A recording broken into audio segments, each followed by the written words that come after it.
इसके बाद वाला जो एडिटोरियल यहाँ पर हम डिस्कस करने वाले हैं दोस्तों, ये particularly POCSO act and adolescent relation के क्रिमिनलाइजेशन से रिलेटेड है। इसका मतलब ये है, हमारे देश में जो अभी नए कानून आए हैं उसमें यदि गर्ल्स की एज 18 साल से कम है और इसके बावजूद यदि वो सहमति से भी रिलेशन बनाते हैं कपल्स, तो वो एक क्राइम माना जाता है पॉक्सो एक्ट के अंतर्गत। तो ऐसे में क्या होता है, लड़की के रिश्तेदार या फिर लड़की के माता पिता केस दर्ज कर देते हैं और जो रिलेशन है, जो लव है, वो सीधे सीधे क्राइम में बदल जाता है। बाद में लास्ट में ये कंडीशन आती है कि बहुत सारे केसेस में अदालत को मजबूरी में कपल्स को छोड़ना पड़ जाता है, क्योंकि लड़की जो है अपनी सहमति से रिलेशन में रही है, इसलिए कोर्ट भी कुछ नहीं बोलता है। कुल मिलाकर के परेशान होना पड़ता है लड़की को भी और लड़का को भी। 250 शब्दों में आपको जो आंसर राइटिंग करना है उसकी लाइनें कुछ इस प्रकार से होने वाली हैं।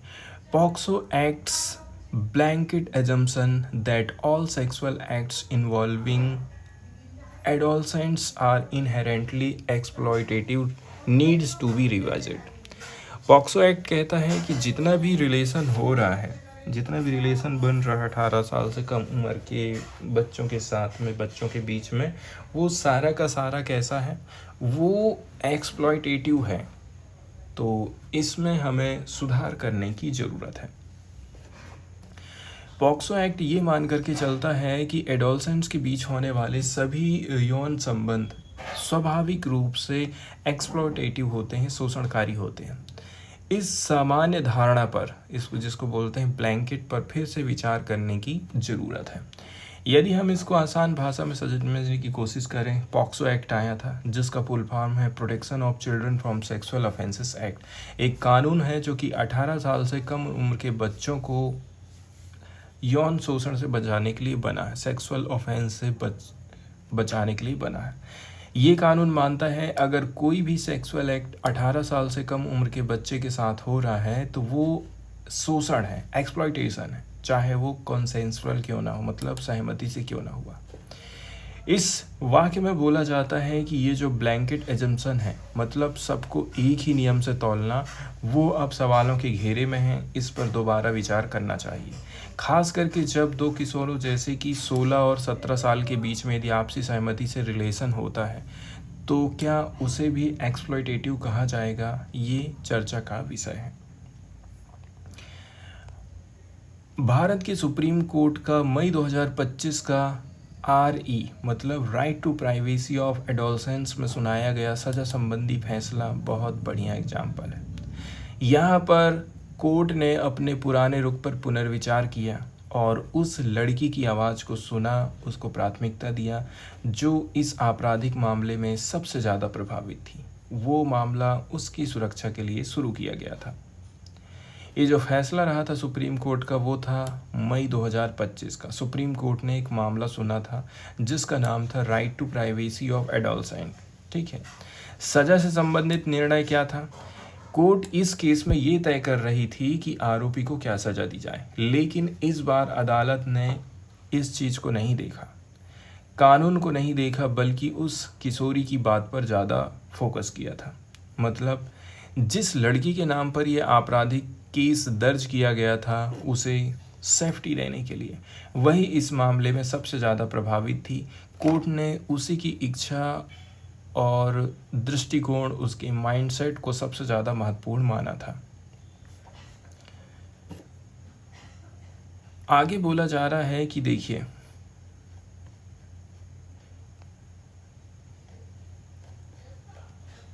सुप्रीम कोर्ट ने आर्टिकल 142 के अंतर्गत अपनी एक्स्ट्रा ऑर्डिनरी जुरिडिक्शन के अंतर्गत अपनी पावर का इस्तेमाल किया था। ये एक ऐसी पावर होती है जिससे कोर्ट कंप्लीट जस्टिस तय करती है, भले ही कोई दूसरा कानून उस रास्ते को ना दर्शाए, बीच में अड़ंगा डाले, तो भी उसको क्रॉस करके सुप्रीम कोर्ट अपना खुद का जजमेंट देती है। इस पावर का यूज़ करके कोर्ट ने उस युवक पर कोई सज़ा नहीं सुनाई, जबकि वो पहले से ही सेक्शन 6 पॉक्सो एक्ट के अंतर्गत एग्रीवेटेड पेनिट्रेटिव सेक्सुअल असॉल्ट का दोषी ठहराया जा चुका था। इसके बावजूद भी उसको बरी क्यों कर दिया सुप्रीम कोर्ट ने। ये केस था 14 साल की लड़की से जुड़ा हुआ, जो कि पश्चिम बंगाल के गांव से थी। वो अपने घर से एक 25 साल के लड़के के साथ रहने चली गई, या फिर भाग गई कहना चाहिए। इसके बाद उसकी मां ने पुलिस में शिकायत दर्ज कराई, जिससे पूरा का पूरा मामला क्रिमिनल जस्टिस प्रोसेस में आ गया। मतलब FIR हुई, जांच हुई और फिर मुकदमा। लड़की को बाद में शेल्टर होम में रखा गया, केस चल रहा था क्योंकि, फिर से उसकी माँ के पास उसको भेज दिए।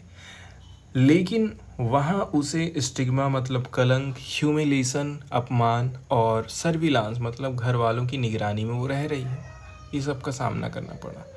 अब उसका दिमाग फिर से ख़राब हुआ और फिर से वो लड़की भाग गई और उसी लड़के के पास चली गई। अब दोनों शादी कर लेते हैं और 2021 में उनका एक बच्चा भी हो जाता है। उस समय लड़की की उम्र थी 17 साल। अब यहाँ ध्यान देने वाली बात यह है कि भारत में 18 साल से कम उम्र की लड़की की शादी होना चाइल्ड मैरिज के अंडर में आता है, भले ही लड़की की मर्जी हो। अब दिक्कत यह है, और भी ज़्यादा बढ़ गई उनकी दिक्कत।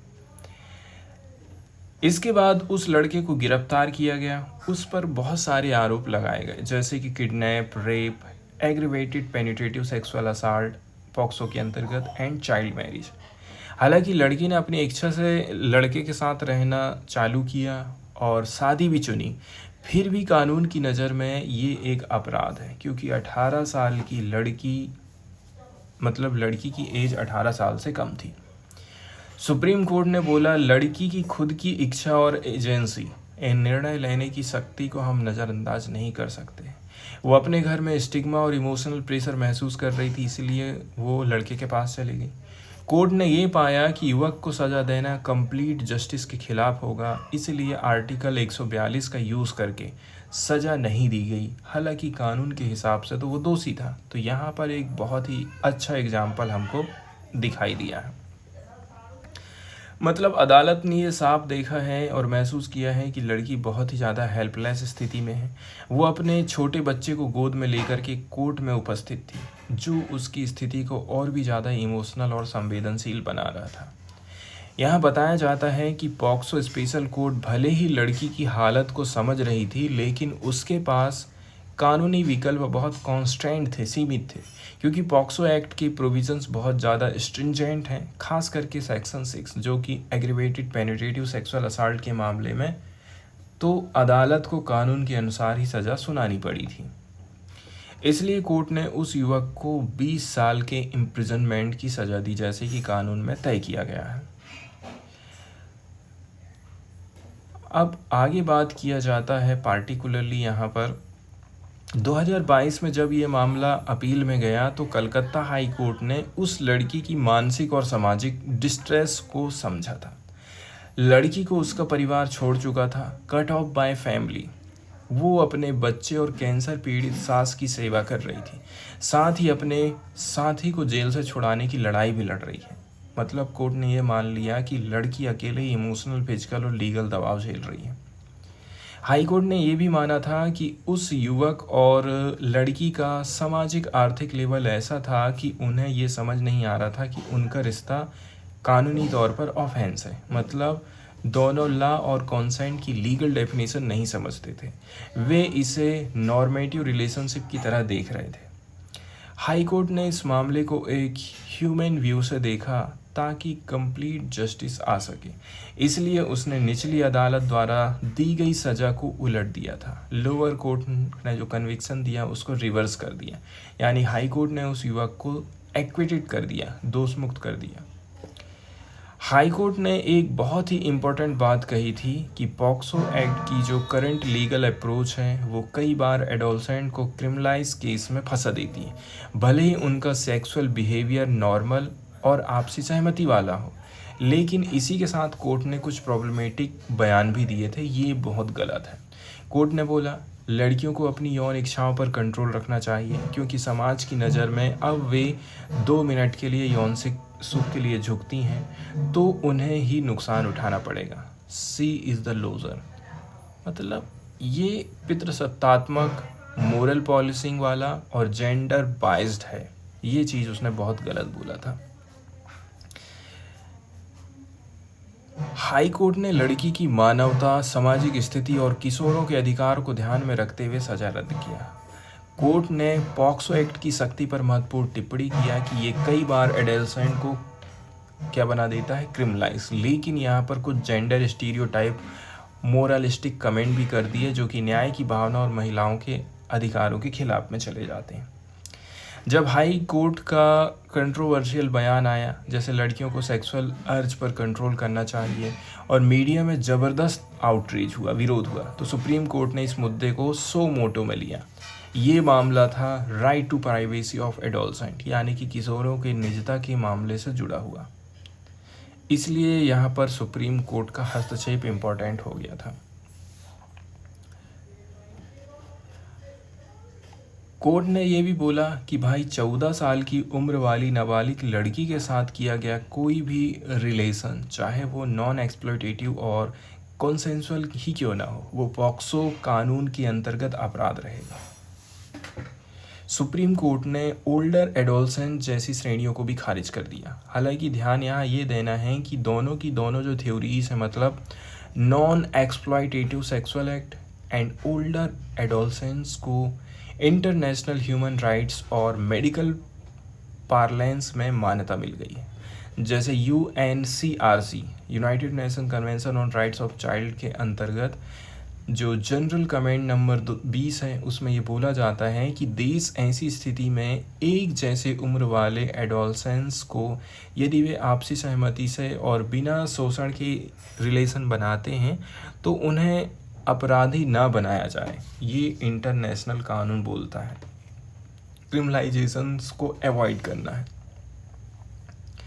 हाई कोर्ट की जो विवाद वाली टिप्पणी थी, जैसे एडोलसेंट्स को सेक्सुअल अपनी इच्छा पर कंट्रोल रखना चाहिए, इसको लेकर के मीडिया में बहुत ज़्यादा विरोध हुआ था।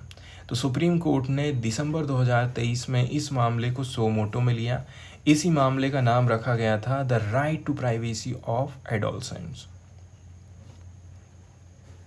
अब आगे बताया जाता है कि अगस्त 2024 में फाइनल जजमेंट आया। ठीक है, अंतिम सजा तय करने से पहले सुप्रीम कोर्ट ने इस केस की जटिलता, कॉम्प्लेक्सिटी को देखा और एक एक्स्ट्रा ऑर्डिनरी कदम उठाया था। कोर्ट ने स्टेट गवर्नमेंट को बोला कि वो एक एक्सपर्ट कमेटी गठित करेगी। इसमें 3 लोग शामिल रहेंगे, clinical psychologist, social scientist and एक चाइल्ड वेलफेयर ऑफिसर। इस समिति को ये जानने का काम सौंपा गया था कि जिस लड़की को इस केस में विक्टिम बोला गया है वो अब तक एडल्ट हो चुकी है, वो अभी भी आरोपी के साथ रहना चाहती है, लड़के के साथ रहना चाहती है और राज्य सरकार द्वारा जो सहायता है उसको एक्सेप्ट करेगी। जब इस कमेटी की रिपोर्ट आई तो कोर्ट ने भी खुद उस महिला से बातचीत करी, तो बहुत सारी बातें निकल करके सामने आई थी, जैसे कि इस पूरे लीगल बैटल का उस महिला और उसके फैमिली पर बहुत ज़्यादा भारी असर पड़ा है, इमोशनल एंड फाइनेंशियल। कोर्ट ने ये भी एक्सेप्ट किया था कि इस केस में कई सारी जो संस्थागत व्यवस्थाएं हैं, सिस्टम हैं, जैसे कि फैमिली, पुलिस, समाज एंड कोर्ट, उसकी रक्षा नहीं कर पाए थे। Collective failure of the system, ये चीज़ सामने आई थी। सुप्रीम कोर्ट ने इस मामले में छिपी एक प्रोफाउंड आयरनी को पहुंचाना था, गहरी विडंबना। जिस लड़की को इस केस में पीड़िता माना गया वो अपने एस्पार्स रिसोर्सेस, सीमित संसाधनों से लगातार कोर्ट कचहरी भटक रही थी, कर्ज में डूब गई, सिर्फ इसीलिए कि उस युवक को जेल से छुड़वा सके, जिसे कानून ने परपिट्रेटर मतलब अपराधी ठहराया। कोर्ट ने ये निष्कर्ष निकाला है कि दुखद रूप से सच्चा न्याय यही है कि आरोपी को जेल की सज़ा हम ना दें, और ये भी जोड़ा कि अगर हम आरोपी को जेल भेज देते हैं तो इस सबसे ज़्यादा नुकसान लड़की को ही होगा। मतलब कोर्ट ने ये मान लिया था कि कानून के शुद्ध पालन से यदि इंडिविजुअल जस्टिस नहीं मिलता है तो फिर कानून भी कोई काम का नहीं रह जाता। अब यदि हम एम्पेरिकल स्टडीज़ की बात करें, कुछ आंकड़ों की बात करें, दरअसल बहुत सारे स्टडीज़ से ये पता चला है कि एडोलसेंट्स रिलेशनशिप खास करके 16 साल से ऊपर की उम्र में इंडिया में कॉमन रियलिटी है, ये कोई अपवाद नहीं है। उदाहरण के तौर पर इनफोल्ड ट्रस्ट ने एक चीज़ बताया है, इस स्टडी किया जिसमें 1715 रोमांटिक केसेस देखे गए। 2016 से 2020 के बीच में असम, महाराष्ट्र, वेस्ट बंगाल में 7,064 पॉक्सो जजमेंट में से 24% में लड़का लड़की जो रिलेशन है आपसी सहमति से बनाते हैं, जिसको बोलते हैं रोमांटिक रिलेशनशिप, और ऐसे मामले में 82% पीड़िताओं ने कोर्ट में आरोपी के खिलाफ गवाही देने से मना कर दिया। मतलब कोई मतलब ही नहीं है, कपल्स केवल परेशान होते हैं। एक और इनफोल्ड और प्रोजेक्ट 39A की संयुक्त स्टडी आई थी जिसमें बोला जाता है कि पॉक्सो एक्ट की सेक्शन 6 जो सबसे गंभीर यौन अपराध को परिभाषित करती है, इसके अंतर्गत 264 मामले में से 25% केस कंसेंसुअल रिलेशनशिप से जुड़े हुए थे। अब आगे बताया जाता है कि हाई कोर्ट ने ये चीज़ दोहराया है, क्या दोहराया है कि पॉक्सो एक्ट का उद्देश्य कभी भी आपसी सहमति से बने यौन संबंधों को अपराध घोषित नहीं करना है। वहीं साइंटिफिक स्टडीज़ ये बोलती है कि ओल्डर एडोलसेंस मतलब 16+, इसके लिए सेक्सुअल एक्सप्लोरेशन एक सामान्य प्रक्रिया होती है। लेकिन हाल ही में बॉम्बे हाई कोर्ट ने Akash Waghmare versus state of Maharashtra 2025 का केस है, जहां एक कॉन्सेंसुअल एडोलसेंट रिलेशन वाला केस था, इसको रद्द करने से इनकार कर दिया। कोर्ट ने बोला कि ऐसे मामले को तभी सुना जाना चाहिए जब सरकार खुद पॉक्सो एक्ट के अंतर्गत किशोर यौन संबंधों के अपराधीकरण पर विचार कर ले। पहले सरकार को सोचना चाहिए। इसका मतलब ये है अदालत भी इस विषय में हिचकिचा रही हैं। जुडिशियल रिलक्टेंस और सिर्फ case by case exceptional judgement देने से समस्या की जड़ नहीं सुलझेगी। मतलब एक्स्ट्रा ऑर्डिनरी पावर का इस्तेमाल एक ही बार हुआ है, बार बार तो नहीं होगा। इसलिए यहाँ पर हमें कुछ स्ट्रक्चरल रिफॉर्म्स लाने की ज़रूरत है। सुप्रीम कोर्ट ने बहुत ही ईमानदार कैंडोर जजमेंट दिया है और बोला है कि ये केस हमारे समाज और कानून की व्यवस्था पूरी तरह से फेल हो चुकी है, वो बताता है।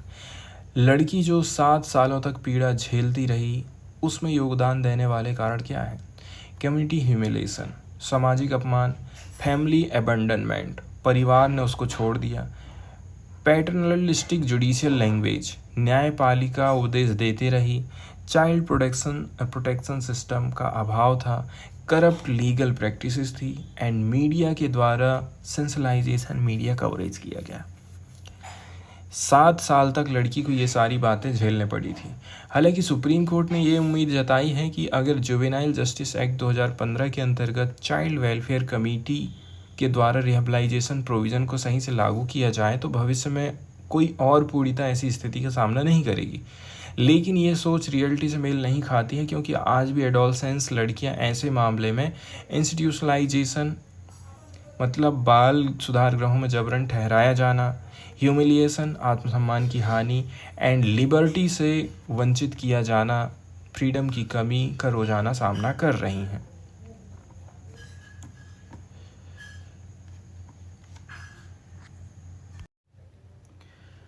दोस्तों, आज है 16 जुलाई 2025 और दिन है बुधवार।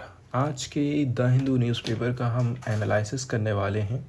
सबसे पहले देख लेते हैं हम पार्टिकुलरली जंगल में जो रहने वाले लोग हैं, कम्युनिटीज़ हैं, उनके जो राइट्स हैं किस प्रकार से सरकार कम करने की कोशिश कर रही है।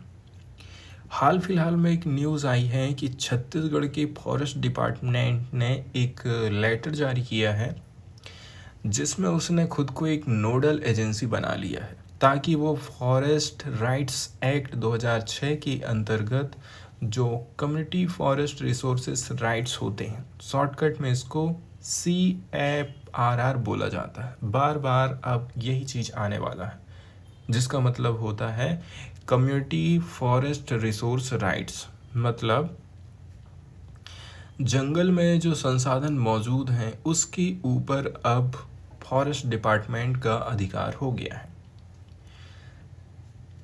Community forest resources rights forest rights 2006 का एक ट्रांसफॉर्मेटिव प्रावधान था जो कि ग्राम सभा को उनके पारंपरिक वनों का मैनेजमेंट करने के लिए पावर देता था। इसका मतलब ये है जंगल के पेड़ पौधों को मैनेज कौन करेगा, ये अधिकार पहले ग्राम पंचायत के हाथ में हुआ करता था।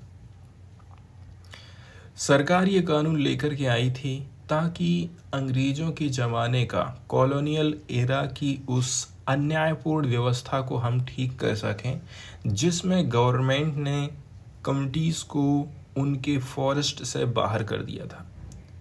इसके अलावा उनकी जो पारंपरिक फॉरेस्ट मैनेजमेंट इंस्टीट्यूशंस हैं इनको हटा करके सेंट्रलाइज कंट्रोल थोप दिया गया था। इस प्रकार की व्यवस्था अंग्रेजों के टाइम पीरियड में चली आ रही थी। अब लेकिन दिक्कत ये है अभी हाल फिलहाल में फिर से उसी प्रकार के नियम कानून लाए जा रहे हैं। वन विभाग अपने आप को नोडल एजेंसी के रूप में घोषित कर रहा है। इससे न केवल एफआरए के प्रावधानों के खिलाफ में ये जा रहा है, एफआरए मतलब फॉरेस्ट कंजर्वेशन राइट्स की हम बात कर रहे हैं, साथ ही साथ इसने ग्राम सभा ग्राम पंचायत के स्टैट्यूटरी अथॉरिटी को भी उल्लंघन कर दिया जिसमें वे अपने कम्युनिटी फॉरेस्ट रिसोर्सेज क्षेत्र के लिए स्थानीय रूप से योजनाएं बनाते थे कि हम ही हमारे आसपास के पेड़ पौधों फॉरेस्ट और उसके उत्पादों का मैनेजमेंट करेंगे। मतलब लोकली डेवलप्ड मैनेजमेंट प्लान्स वो लागू किया करते थे। अब इस लेटर में मिनिस्ट्री ऑफ ट्राइबल अफेयर द्वारा बनाए गए एक मॉडल प्लान को अनिवार्य कर दिया गया है जबकि कानून में इसकी कोई ज़रूरत नहीं है। इसके साथ ही साथ इस लेटर ने अन्य डिपार्टमेंट और एनजीओज़ को ग्राम सभाओं की मदद करने से भी रोक दिया। ये सबसे बड़ी दिक्कत है यहाँ पर, जो कि एफआरए की मूल भावना के सबसे ज़्यादा खिलाफ में चला जाता है। आगे बात किया जाता है ग्राम सभा की। ग्राम सभाओं इसके अलावा पंच और सरपंच की जब हम बात करते हैं, साथ ही साथ आदिवासी अधिकार समूहों की बात करते हैं, इन्होंने जोरदार इसका विरोध किया था, ग्रास रूट मोबिलाइजेशन। इसके बाद ये लेटर रिटर्न ले लिया गया है। इसके बावजूद भी ग्राम सभाओं की जो फ्रीडम है, ऑटोनॉमी है, इस पर बार बार हमला किया जा रहा है। मतलब ये सारी चीज़ें ऐसी हैं जो डिमांड करती हैं कि 2006 का जो फॉरेस्ट कंजर्वेशन कानून आया था, इसके अंतर्गत वनों का मैनेजमेंट कैसे करके होगा, इस पर हमें गंभीरता से पुनर्विचार करने की ज़रूरत है। 2006 का कानून आ गया है, इसके बावजूद भी अधिकार उनको नहीं मिल पा रहे हैं। इसके बाद यदि हम हिस्ट्री की बात करते हैं, इतिहास की बात करते हैं, तो गवर्नमेंट कंट्रोल में जो फॉरेस्ट आते हैं, जैसे अभी वाइल्ड लाइफ सेंचुरी सरकार के अंडर में है, नेशनल पार्क सरकार के अंडर में है, इनका प्रबंधन फॉरेस्ट डिपार्टमेंट द्वारा बनाए गए वर्किंग प्लान के माध्यम से होता है। ये योजनाएं कॉलोनियल एरा के साइंटिफिक फॉरेस्ट्री नामक कहना चाहिए थिंकिंग पर बेस्ड हैं।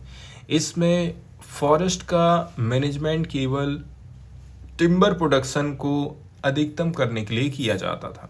उसने जो भी वर्किंग प्लान बनाया है उसका एक ही उद्देश्य है कि कैसे करके हम लकड़ी का कलेक्शन ज़्यादा से ज़्यादा कर सकते हैं। लेकिन जो इकोलॉजिस्ट माधव गाडगिल हैं,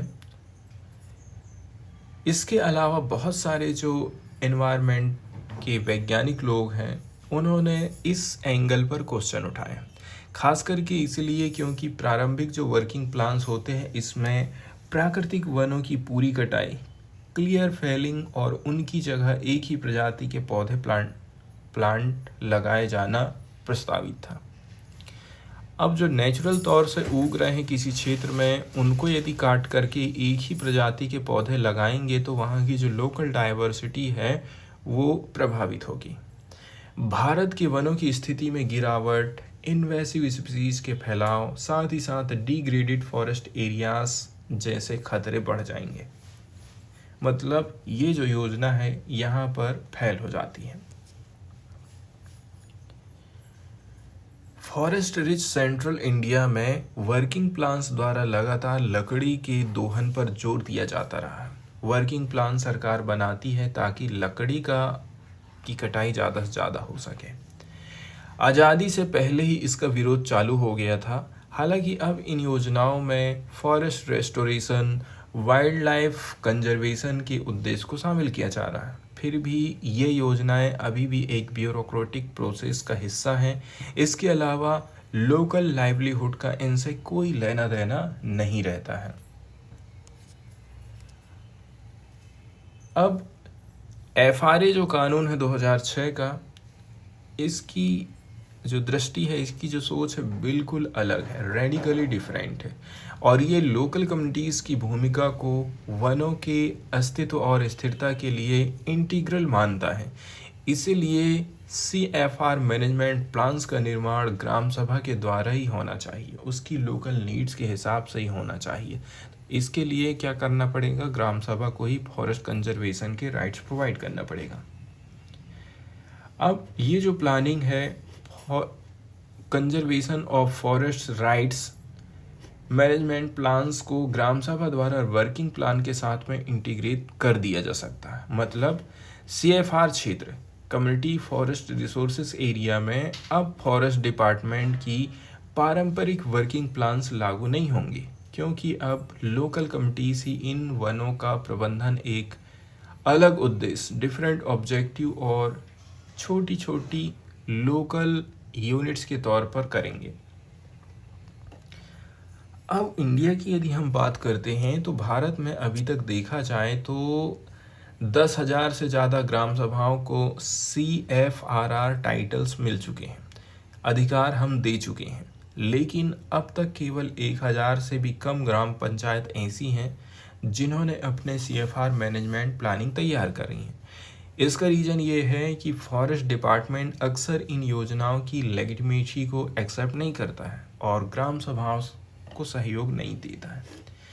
इसकी बजाय फॉरेस्ट डिपार्टमेंट एक धीमी स्ट्रेटजी ऑफ एट्रिशन अपना रहा है, धीमी अवरोधक रणनीति, जैसे कि CFRR दावों में देरी करना, ठीक है, इनको एक्सेप्ट नहीं करना। इसके अलावा पहले से जो अधिकार दिए गए हैं उनको वापस लेने की कोशिश करना और ऐसे ग्राम सभाओं को फंड से वंचित रखना। उनका कहना है कि लोकल कमिटीज़ के पास वनों का साइंटिफिक मैनेजमेंट करने की कैपेसिटी नहीं है, लेकिन असल में ये सब अंग्रेज़ों की नियंत्रण बनाए रखने की एक प्रकार से रणनीति है सरकार की। इसके अलावा मिनिस्ट्री ऑफ ट्राइबल अफेयर की जो नीति आई है, जिसको हम बोल सकते हैं अनिर्णयकारी, वैसिलेटिंग, इससे समस्या और बढ़ गई है। 2015 में ट्राइबल मिनिस्ट्री ने बोला था कि यदि ग्राम पंचायत सिंपल फॉर्मेट में योजना बना सकती हैं, लेकिन दिक्कत ये है बाद में उन्होंने दबाव में आकर के अपना रुख बदल लिया। 2024 में ट्राइबल मिनिस्ट्री और एनवायरनमेंट मिनिस्ट्री ने एक लेटर लिखा और बोला कि CFR योजनाएं नेशनल वर्किंग प्लान कोड के हिसाब से होनी चाहिए और उसमें वन अधिकारियों की भागीदारी भी ज़रूरी है। ये FRA के लेटर एंड स्पिरिट के बिल्कुल खिलाफ हो जाता है। अब यदि हम NWPC की बात करते हैं, ठीक है, NWPC की यदि हम बात करते हैं,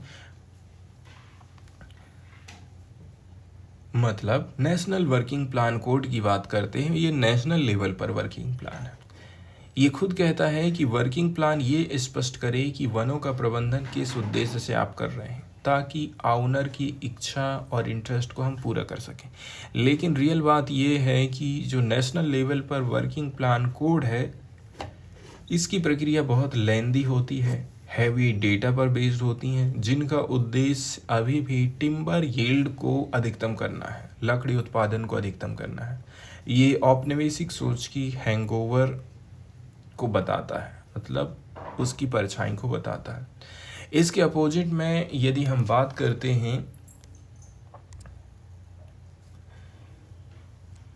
ग्राम सभा के द्वारा किया गया फॉरेस्ट मैनेजमेंट ज़्यादातर कई प्रकार की आजीविका ज़रूरतों को पूरा करने की दिशा में होता है, लेकिन नेशनल लेवल पर जो वर्किंग प्लान कोड है, इन ज़रूरत को कोई ख़ास महत्व नहीं देता है, ना ही कोई गाइडेंस देता है। वर्किंग प्लान का एक बड़ा हिस्सा स्थानीय स्थिति को दर्ज करने में जाता है, लेकिन ये योजनाएं ज़्यादातर इन जटिलताओं को अब्स्ट्रैक्ट करके, मतलब सिंपल करके, केवल फॉरेस्ट क्रॉप पर ध्यान केंद्रित करती हैं, पूरे इकोसिस्टम के ऊपर ध्यान नहीं केंद्रित करती है। लेकिन ग्राम सभा की योजना ऐसा करने की ज़रूरत नहीं रखती है, क्योंकि उन्हें तो इन परिस्थितियों का लाइव्ड एक्सपीरियंस होता है। अब क्लाइमेट चेंज बढ़ते जा रहा है। क्लाइमेट चेंज के वेरिएबल इम्पैक्ट्स पारंपरिक वर्किंग प्लान के सीधे सपाट तरीकों को चुनौती देते हैं। अब हमें एडेप्टिव पॉलिसीज़ की ज़रूरत है जो ग्राम सभा के पास मौजूद है। इसलिए कम्युनिटी फॉरेस्ट रिसोर्स राइट्स का मतलब है कि हमें इतिहास की पुरानी हिस्टोरिकल बैगेज, इतिहास की पुरानी जो बोझिल माइंडसेट है, उसको अलग करना है। न्यू पॉसिबिलिटीज़ को हमें अपनाने की ज़रूरत है।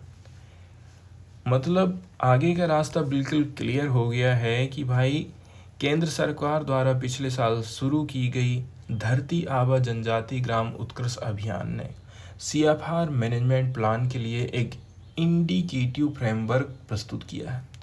ये रूपरेखा और भी बेटर हम कर सकते हैं, लेकिन ये तभी संभव होगा जब ग्राम सभा को लचीली और दोहराई जा सकने वाली प्रक्रिया अपनाने की अनुमति मिले।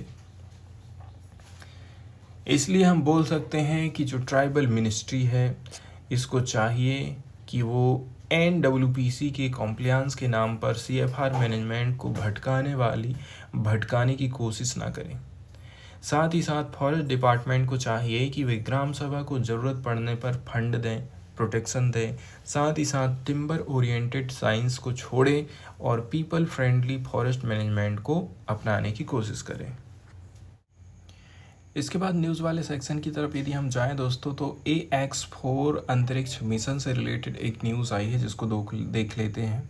भारतीय अंतरिक्ष यात्री wing commander Sumanshu Shukla Indian Air Force के हैं और उनके साथ ही एक्सियोम मिशन 4 के सदस्य जितने भी थे मंगलवार को धरती पर लौट आए हैं, जब उनका SpaceX ड्रैगन कैप्सूल अमेरिका के सैन डियागो के पास दोपहर को 3 बजे इंडियन स्टैंडर्ड टाइम के हिसाब से समुद्र में सफलतापूर्वक उतरा था, जिसको बोलते हैं स्प्लैश डाउन। तो ये जो जगह है सैन डियागो, ये ध्यान रखना है। कौन सा कैप्सूल में ये लोग रिटर्न हुए हैं? SpaceX ड्रैगन कैप्सूल की हाईलाइट की बात करें तो ये मिशन भारतीय अंतरिक्ष कार्यक्रम के लिए ह्यूमन स्पेस फ्लाइट की दिशा में एक इम्पोर्टेंट कदम माना जा रहा है। शुभांशु शुक्ला को भारत के गगनयान मिशन के लिए एक संभावित अंतरिक्ष यात्री के रूप में चुना गया है। मिशन की अवधि थी 18 दिन, जो कि इंटरनेशनल स्पेस स्टेशन पर बिताए गए हैं। स्प्लैश डाउन डिटेल्स की बात करें ड्रैगन कैप्सूल, तो स्पेस स्टेशन से डिपार्चर के 30 घंटा के बाद में ड्रैगन कैप्सूल पैसिफिक ओशियन में स्प्लैश डाउन किया था। पहले mission commander Peggy Wheatstone capsule से बाहर निकली। ये कहाँ की है? अमेरिका की। इसके बाद ग्रुप कैप्टन शुक्ला और फिर पोलैंड के स्लोवास उजांस्की विसिनवेस्की और हंगरी के टिबोर कापू बाहर आए थे। सभी को रिकवरी वेसल सैनोन पर लाया गया, जहां पर इनका रूटीन मेडिकल चेकअप किया गया। मिशन अचीवमेंट की बात करें तो टोटल 320 पृथ्वी की परिक्रमाएं पूरी करी गई और डिस्टेंस की जब हम बात करते हैं तो 8.4 मिलियन की डिस्टेंस तय की गई थी। 60+ रिसर्च की एक्टिविटीज़ हुई, साथ ही साथ 23 आउटरीच इवेंट्स हुए। लॉन्चिंग का स्थल था कैनेडी स्पेस सेंटर फ्लोरिडा 25 जून को फाल्कन 9 रॉकेट से। ये बहुत इम्पोर्टेंट है। इसके बाद फिर मेडिकल रिकवरी करी जाती है, रिवाहेबलाइजेशन किया जाता है। इसमें लगभग 1 हफ्ता लग जाता है। भारत के लिए ये बहुत इम्पॉर्टेंट हो जाता है GS3 साइंस एंड टेक्नोलॉजी के हिसाब से। कैसे? ये मिशन भारत की मानव अंतरिक्ष उड़ान की कैपेसिटी को और भी ज़्यादा मजबूत करेगा। इससे पहले केवल इसरो के वैज्ञानिकों को ट्रेनिंग दी जा रही थी, अब रियल में अंतरिक्ष यात्रा का अनुभव भी जुड़ गया है। गगनयान मिशन 2025 की तैयारी में ये बहुत इम्पोर्टेंट है, खास करके माइक्रोग्रेविटी में human behaviour, health and rehabilitation के लिए। टेक्नोलॉजी कुछ इंसाइट्स भी यहाँ पर बताई जाती है कि स्पेस एक्स ड्रैगन में automatic parachute deployment, heat shield and splash down capacity थी। मिशन में precise deorbit burn, safe parachute deployment, hazard check जैसे एसओपीज को आदर्श रूप में अपनाया गया था। नेक्स्ट वाली न्यूज़ जो यहाँ पर हम देखने वाले हैं दोस्तों, यूपीएससी के हिसाब से ये समाचार तमिलनाडु की Dravida model government Adi Dravidars SC मतलब शेड्यूल्ड ट्राइब्स एसटी के लिए उठाए गए कुछ महत्वपूर्ण कदमों में से एक माना जा रहा है।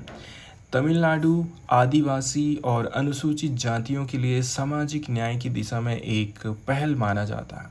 हेडलाइन की बात करें तो तमिलनाडु के मुख्यमंत्री के स्टालिन ने बोला है कि राज्य की द्रविडियन मॉडल गवर्नमेंट ने आदि द्रविड़ और शेड्यूल्ड ट्राइब के कल्याण के लिए बहुत सारी योजनाएं लागू करी हैं, लेकिन अभी और भी लंबा सफ़र तय करना बाकी है ताकि आत्मसम्मान और भेदभाव रहित समाज की स्थापना हम कर सकें। इसके कुछ की पॉइंट्स यहाँ पर बताए जाते हैं। उंगालुडान स्टालिन मतलब स्टालिन विथ यू योजना पूरे राज्य में चालू हो गई है। चिदम्बरम में पूर्व पीटीएन कांग्रेस अध्यक्ष एलाया पेरुमल की स्मारक और प्रतिमा का उद्घाटन किया गया था। ये अनुसूचित जाति के प्रमुख लीडर थे। मुख्यमंत्री ने बताया है कि कॉलोनी शब्द को सरकारी रिकॉर्ड से हटा दे रहे हैं क्योंकि ये वंचना और अस्पृश्यता अनटचेबिलिटी का प्रतीक बन चुका था। इसके अलावा स्टालिन ने एलाया पेरुमल को अयोथिथास, रेट्टीमलाई श्रीनिवासन, एमसी राजा, एन श्रीवास, स्वामी सागनंदा जैसे सामाजिक सुधारकों की परंपरा का हिस्सा बताया था। एलाया पेरुमल के योगदान की जब बात करते हैं तो स्कूल के दिनों में ही 2 पॉट सिस्टम मतलब पीने के पानी के 2 बर्तन हुआ करते थे उस टाइम में जाति के हिसाब से, ये ऊंची जाति का, ये नीची जाति, तो इसका विरोध उन्होंने किया था। सेना में रहते हुए भेदभाव की शिकायत उच्च अधिकारियों से करी थी और समाधान भी कराया। उन्होंने संसद में एक रिपोर्ट पेश की थी जिसका कार्यालय पर हमला भी हुआ था, लेकिन उसी रिपोर्ट के आधार पर आगे चल कर के बना था SC/ST prevention of atrocities act. सोच सकते हैं।